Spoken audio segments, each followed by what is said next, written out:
Hi. A film I caught up with recently that had an interesting pedigree was Shout at the Devil, an adaptation of the adventure novel by Wilbur Smith and starring Roger Moore and Lee Marvin.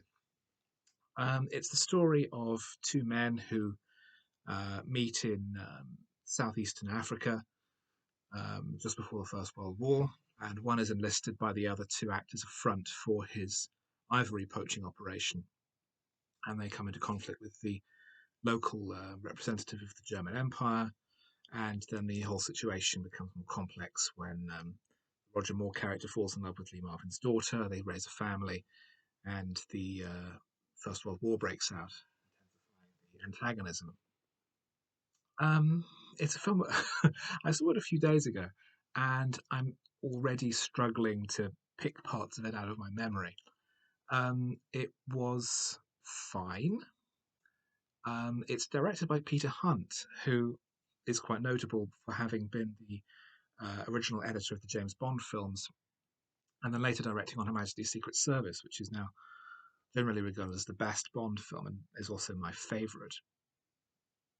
So I was hoping for something that had that kind of visual inventiveness, a kind of uh, uh, creativity in its presentation, and it doesn't really have any of these things. It's quite flat and bland. It's very long. It's well over 2.5 hours, I think. Um, and it's also really racist. I think this is a throwback to the fact that it's a colonial adventure story set in the early 1910s. But this doesn't seem to have been mitigated much at all for the film. There's a sequence towards the end where Roger Moore's character goes undercover by basically just blacking up. So if you ever want to see Roger Moore blacked up, then this is the film for you.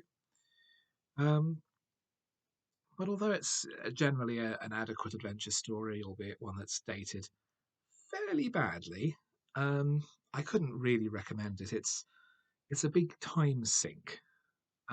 It might well be quicker to read the book, and there are certainly adventure stories produced at that time that have dated better, are shorter, and are more enjoyable and more creative.